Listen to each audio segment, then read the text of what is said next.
Ngobrol bareng Orbit, kami obrolkan, Anda simpulkan. Assalamualaikum warahmatullahi wabarakatuh. Pemirsa Ngobrol bareng Orbit, kali ini kita ketemu lagi bersama dengan narasumber kita, Ketua KPU Medan, Bang Agusah Ramadhani Damanik. Tema kita hari ini adalah membahas tentang pendataan pemilih berkelanjutan, sebuah program pendataan yang dilakukan oleh KPU dalam rangka untuk mempiskan data pemilih untuk pemilu 2024 mendatang, yang tujuannya adalah supaya pemilih atau masyarakat benar-benar terdata dengan baik dan hak suaranya tidak terabaikan. Apa kabar? Alhamdulillah, Bang sehat. Agusah. Alhamdulillah, selamat pagi. Assalamualaikum warahmatullahi wabarakatuh, pemirsa Orbit. Bang, hari ini kan kerja-kerja KPU sudah agak lengang. Dari 2018 Pilgubsu, 2019 pemilu presiden legislatif, 2020 pilkada wali kota Medan secara serentak, ya kan?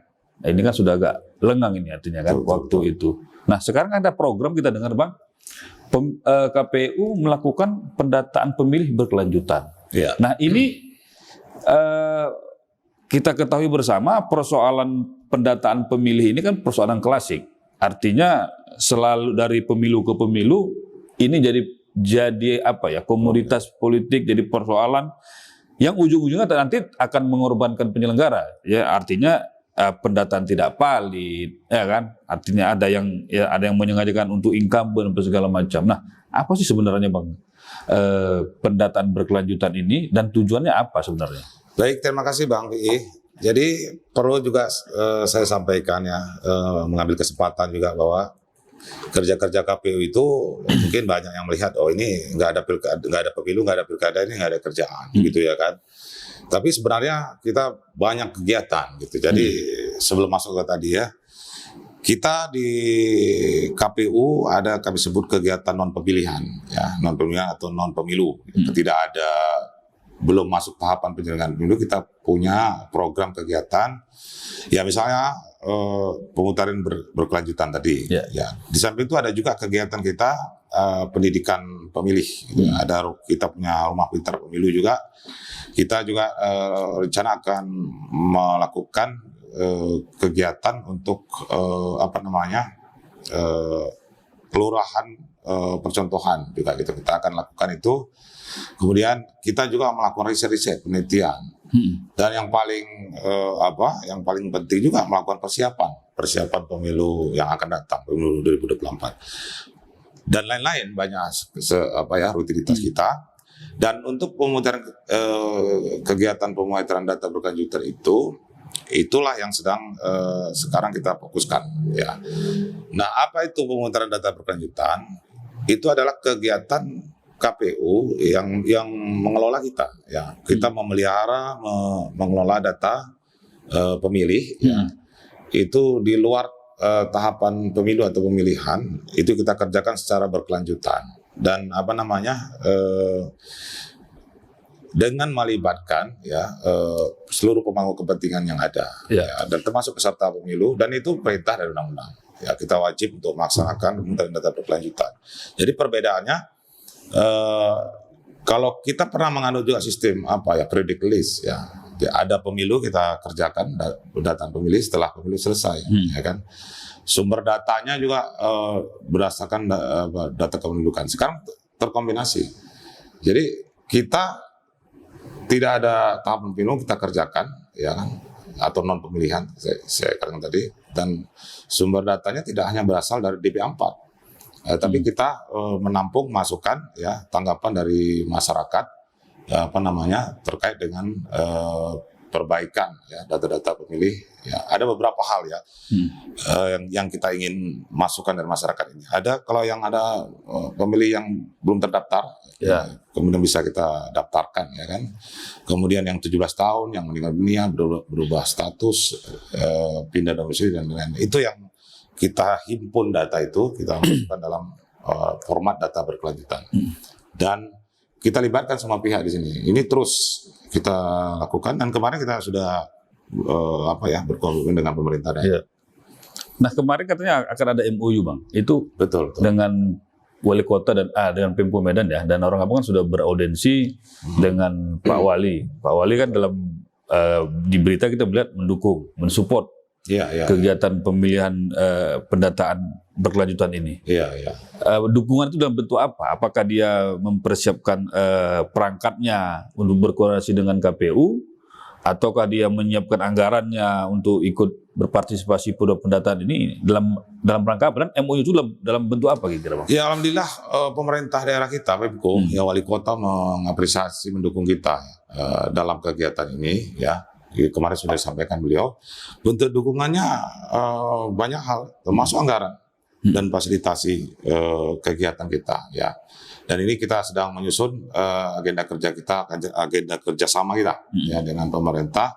Karena kami menganggap fasilitasi pemerintah daerah dalam program ini sangat krusial, penting. Karena ini menyangkut peran-peran pemerintah, terutama unsur pemerintah yang di bawah, gitu, kepala lingkungan, untuk kelurahan, gitu ya kan, untuk kami bisa mendapatkan akses data. Nah, kita punya rencana, sudah kita sampaikan kemarin, kita akan membentuk posko-posko ya di 21 titik. Selama ini kan hanya satu di Kota Medan, di kantor ya kan, agar sebaran informasi itu bisa meluas. Dan dalam beberapa hari ke depan kita akan melakukan pertemuan ya dengan unsur pemerintah di kecamatan, difasilitasi oleh pemerintah. Nanti banyak hal yang kita sampaikan, bagaimana teknis-teknis, termasuk kita akan menyebarkan formulir ya, formulir tanggapan masyarakat, baik itu secara manual maupun secara ada webnya, ada teknologi informasi yang kita. Apa saja yang harus dilaporkan masyarakat terkait perubahan data kependudukan ini, Bang? Apakah yang orang meninggal, menikah, atau yang diperlukan KPU, Bang? Jadi pemutaran data ini sebenarnya sama dengan pemutaran data yang lazimnya kita lakukan. Ya, ada bisa diperbaiki, bisa dikeluarkan dari data pemilih kalau tidak memenuhi syarat, gitu kan. Bisa ditambah kalau ada pemilih baru, gitu kan. 3 unsur itu. Jadi bedanya kita melakukan sejak awal. Jadi nanti ini sangat baik kalau maksimal bisa kita kerjakan. Begitu masuk pendataan dalam tahapan pemilu 2024 nanti, itu data kita itu sudah lebih baik lagi, saya yakin. Karena kita sudah punya referensi, sudah punya informasi sejak awal. Karena kita, petugas pemutaran data kita itu dalam pemilu itu kan kurang lebih 30 hari dia masih kerjanya. Jadi berdasarkan evaluasi kita, tidak hanya waktu, tapi kerja-kerja PPDP sih namanya kan, itu masih ada beberapa yang belum maksimal karena kesulitan dia untuk melakukan pemutahiran data dengan basis data yang kita miliki ya dari DP4 itu. Nah, kalau ada terkombinasi dengan data hasil pemutahiran ini, saya kira semua KPU akan lebih terbantu lagi. Cuman respon pemerintah sudah ada, ya kan. Kemudian peserta pemilu masih minim, ya, peserta pemilu partai politik. Padahal partai politik itu penting ini kan jadi basis pemilih kan penting. Masyarakat yang kami lihat masih pasif, ya. Itu setelah pilkada kita lakukan pemutaran data pilkada itu minim sekali, bahkan pasif tuh masukan itu kepada kita. Ini mulailah kita ini kan. Nah, jadi sekarang banyak variabel yang menentukan keberhasilan ini. Nah, alhamdulillah pemerintah daerah sudah menyambut. Tinggal lagi kami harapkan juga peserta pemilu, Bawaslu ya juga, dan masyarakat, dan seluruh komponen termasuk media. Berarti partai politik pasif? Sepanjang ini masih pasif. Kami kan melakukan rapat koordinasi rutin. Jadi kami, pola kerja kita tiap bulan kita plenokan ini pergerakan data ini. Ada yang bertambah, ada yang berkurang, ya kan. Kita kemudian lakukan rapat koordinasi. Rapat koordinasi ini mengundang partai politik dan instansi-instansi terkait, dan beberapa komponen yang kita anggap bisa memberikan masukan kepada kita, termasuk rumah sakit juga kan, dinas kesehatan kan, gitu. Di partai politik masih belum ada lah ya. pelaporan tentang Ada beberapa, tapi ya kami lihat belum maksimal. Ada beberapa. Jadi kami sampaikan ya minimal partai politik itu kader partainya itu dipastikan terdaftar misalnya. Itu kan. Ini yang belum maksimal belum. Oke. Nanti kita bicara tentang kenapa partai politik tidak aktif melaporkan kader-kadernya tentang perubahan data kependudukannya. Tapi setelah ini kita rehat sejenak pemirsa. Ngobrol bareng Orbit, kami obrolkan, Anda simpulkan. Baik, pemirsa Orbit, kita kembali lagi ngobrol bersama Ketua KPU Kota Medan, Bang Agus Syah Damanik. Bang, ini kan kita prihatin. Sebenarnya kan peserta pemilu partai politik yang selaku pengguna pemilih. Tapi seperti Abang bilang tadi, mereka ketika diundang menyatakan komit, tapi realisasi kan tidak ada. Ya kan? Ini sebenarnya apa gambarannya? Apakah memang budaya pendidikan politik di partai ini belum berubah, Bang? Dengan adanya perkembangan kepemiluan di Indonesia saat ini, Bang, kira-kira? Bisa jadi. Jadi kan kalau mungkin dari pakar politik yang pas menjelaskannya. Tapi kalau kami lihat bahwa berpengaruh juga dengan budaya politik ya, termasuk budaya politik masyarakat juga. Iya. Karena peserta pemilu tentu pasti orientasinya di pemilu, di pilkada itu pasti calon yang diusungnya atau partai politiknya, peran partai politiknya terhadap calon yang diusungnya itu menang kan gitu. Pasti orientasi itu. Padahal undang-undang juga menyebutkan ada kewajiban memberikan pendidikan politik kepada masyarakat. Ya. Tapi itu wilayah partai politik lah. Bagaimana mereka berstrategi. Ini kan harapan kita supaya ada keaktifan ya dari seluruh komponen termasuk partai politik ya. Dan dalam data pemilih ini, kalau kita lihat refleksi kita di tahun 2019 di Pilpres itu data pemilih kita itu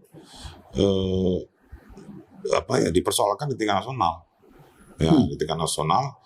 Di sini lancar Di sini di Medan lancar di tingkat nasional, makanya ada perubahan DPT sampai 3 kali gitu. Ada keberatan dari Bawaslu, ada partai politik gitu.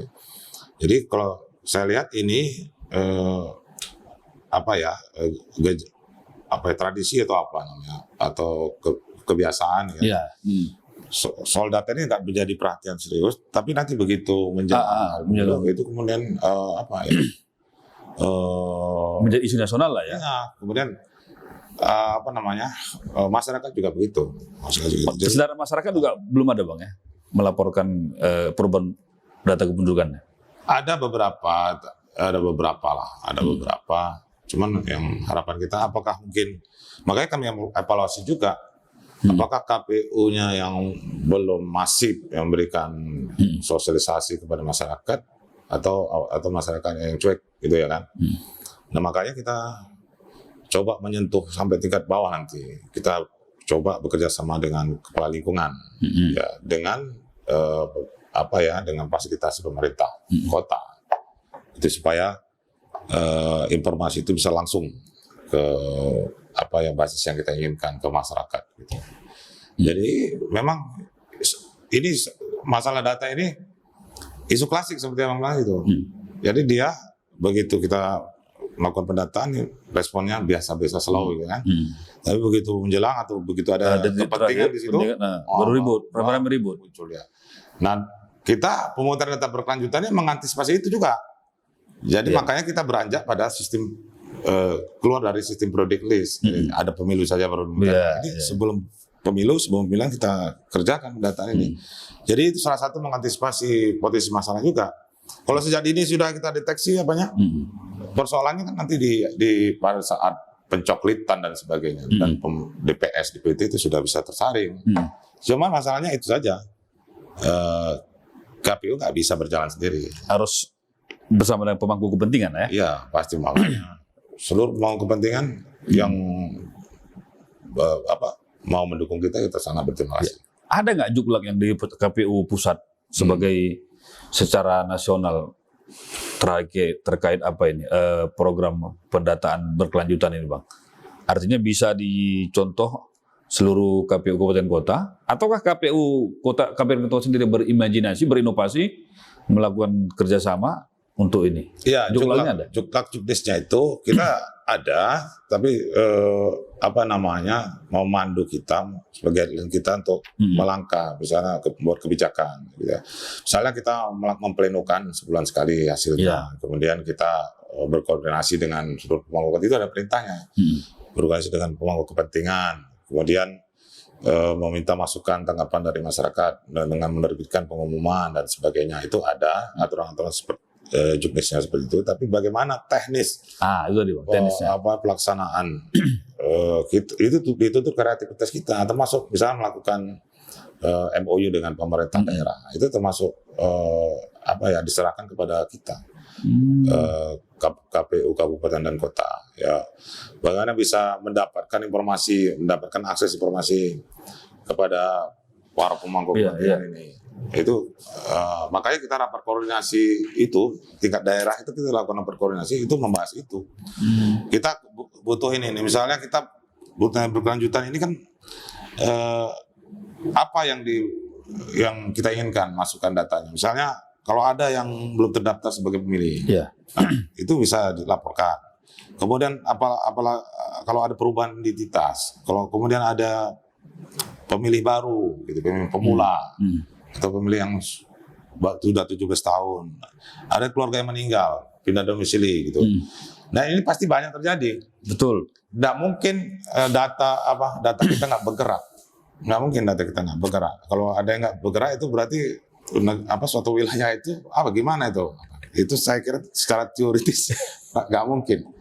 Nah makanya mutahin data berganti ini harus bergerak. Bergerak ya. Bergerak dia. Kalau nggak berkurang data kita bertambah. Itu makanya ada pleno per bulan per 3 bulan ya. Iya, nggak mungkin nggak bergerak apanya. Nah yang paling tidak bisa diperdebatkan adalah kalau orang meninggal. Iya. Kalau sudah orang meninggal itu pasti tidak memenuhi syarat dia masuk dalam data pemilih. Nah ini paling nggak target prioritas kita ini, apalagi yang ini yang kemarin, yang sekarang nih di masa pandemi ya. Nah itu data-data itu masih perlu kita dapatkan. Diperbarui lagi Bang. Ini kan ujung tombak ini kan Kepling ini Bang, kira-kira. Ini gimana orang Abang? Setelah udah didukung oleh Pemko Medan, ya kan? Akan melakukan MOU.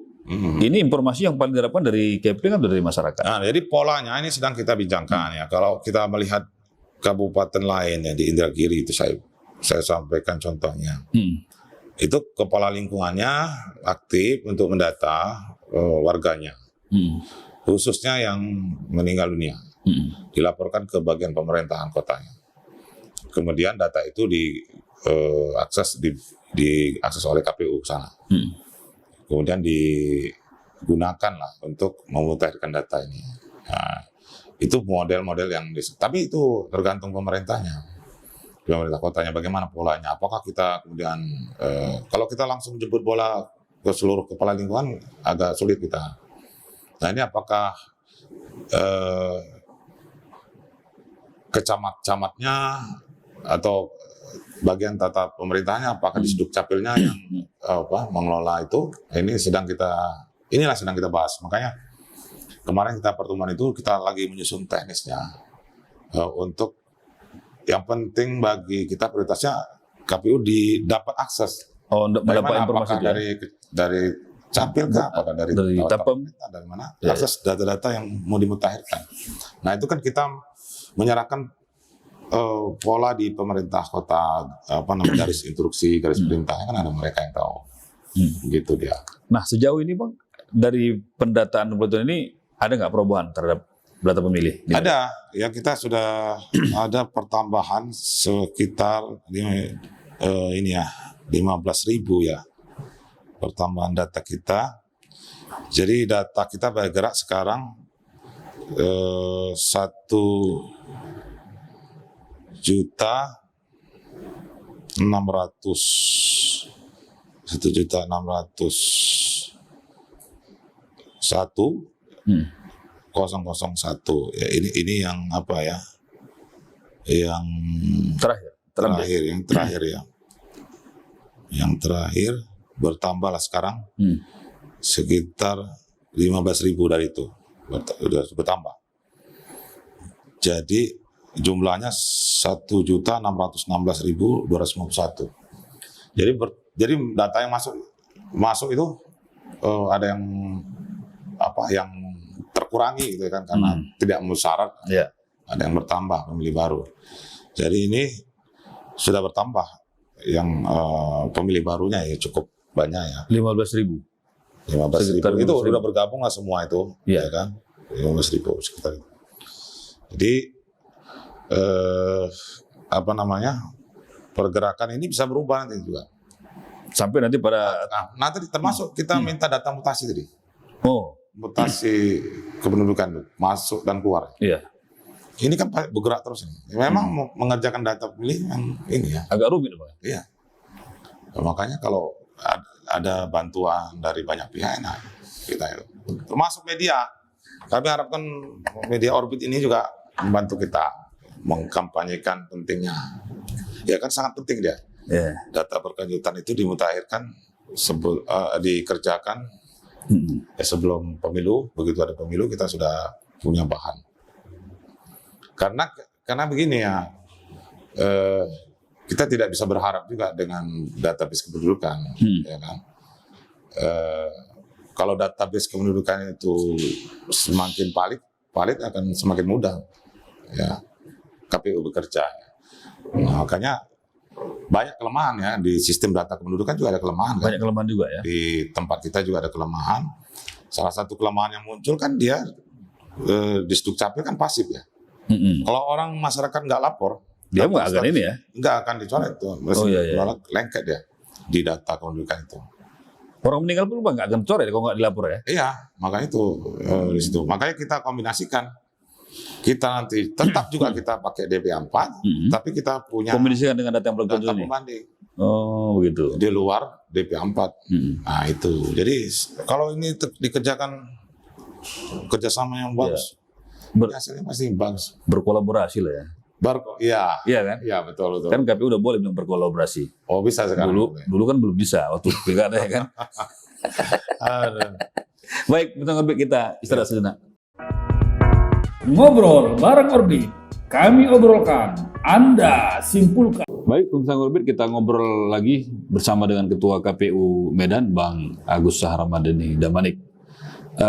Bang, solusinya apa Bang kira-kira terkait masalah pendataan pemilih ini? Apalagi kita melihat pemilu 2024 tahapannya akan segera masuk, ya kan? Tentu kan, seperti Abang bilang tadi, data yang dilakukan oleh KPU menjadi data pembanding ketika nanti Kemendagri melalui Dirjen Dukcapil menyerahkan DP4 ke KPU RI untuk dilakukan pemutiran data kembali.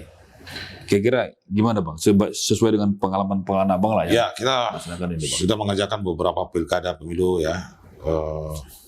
Kita terus melakukan evaluasi dari mulai 2015, apa sebab-sebabnya itu. Termasuk partisipasi pemilih rendah itu karena data pemilih juga itu persoalannya, dan banyak variabel yang lain. Ya, walaupun variabel eksternal mendominasi ya, figur pasangan calon ya, tapi dari sisi teknik penjagaan kita wilayah kita itu harus kita perbaiki. Nah, jadi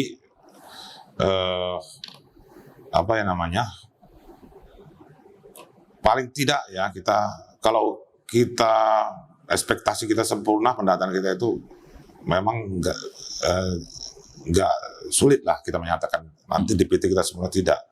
Tapi paling tidak kita mengurangi invalidnya ya data pemilih kita dengan berbagai cara-cara upaya kita, termasuk langkah yang kita lakukan ini.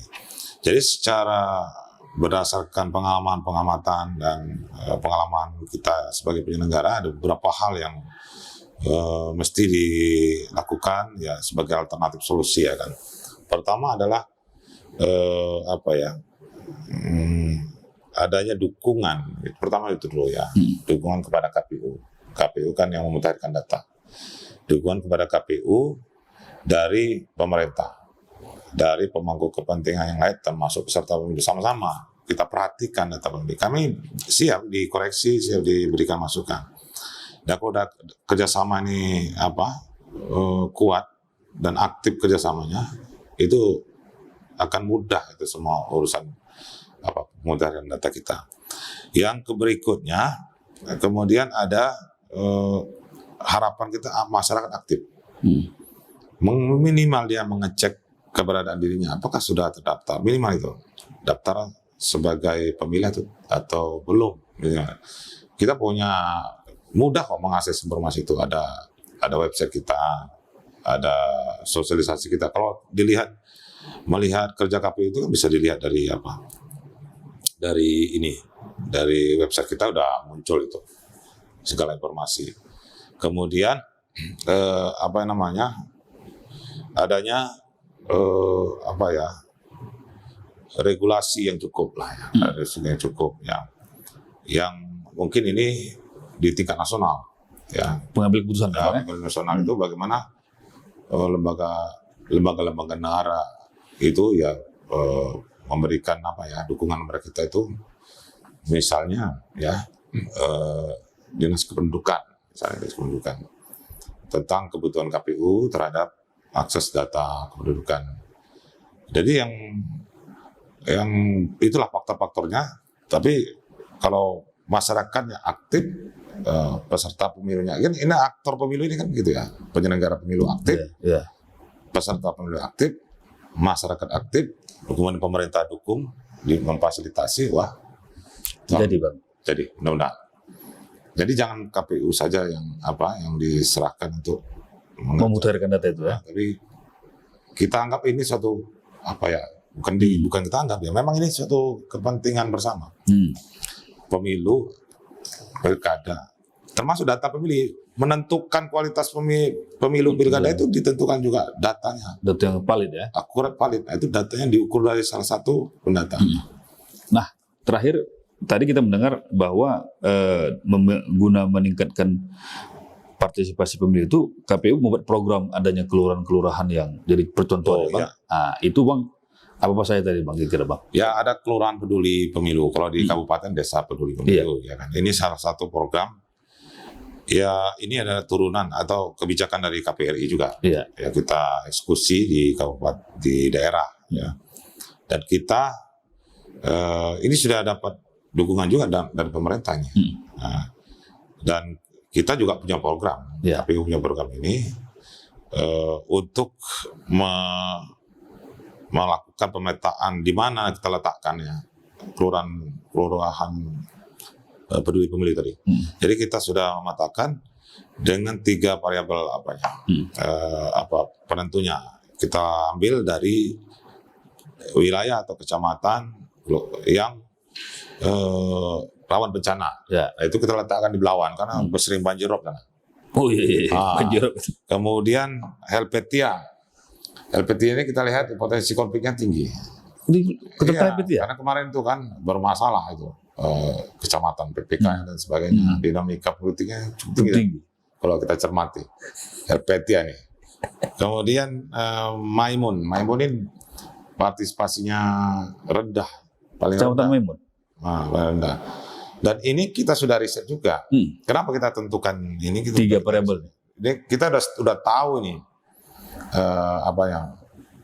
penyebab ya, kenapa terjadi dan sebagainya. Nah, makanya kita letakkan di situ nanti daerah-daerah ini kita buat kita canangkan kelurahan peduli pemilu. Kita sedang susun programnya. Bagaimana pendidikan pemilih kita, politik kita lakukan di sana, di daerah-daerah itu. Jadi kan kalau yang dipartisipasi tinggi kan penguatannya nggak sulit ya.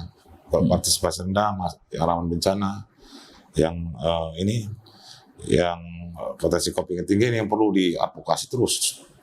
Termasuk yang bencana ini di Belawan tuh, itu partisipasi pemilihnya cukup tinggi memang, tapi rawan bencana.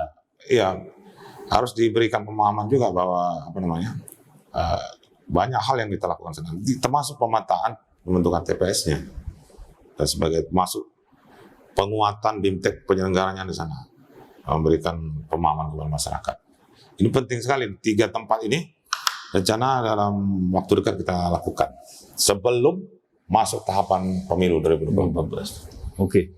Baik, pemirsa Ngorbit, demikian tadi ngobrol kita bersama Ketua KPU Kota Medan, Bang Agus Ramadhani Damanik, yang pada intinya adalah pendataan pemilih bukan hanya tanggung jawab KPU semata, tapi merupakan tanggung jawab seluruh pemangku kepentingan dan peserta politik, yakni partai politik, serta elemen-elemen masyarakat. Dan kita berharap ke depan pemilu 2024 pendataan pemilih lebih baik lagi sehingga hasilnya akan meningkatkan partisipasi pemilih untuk mendapatkan pemimpin bangsa dan negara ini yang terbaik. Pemirsa Orbit, jangan lupa di subscribe channel di YouTube di Medan Orbit, dan kalau ada komentar ataupun masukan silahkan dimasukkan di kolom komentar di channel kami. Dan Ngorbit, kami obrolkan, Anda simpulkan. Terima kasih. Terima kasih, Bang. Ya. Ngobrol bareng Orbit. Kami obrolkan, Anda simpulkan.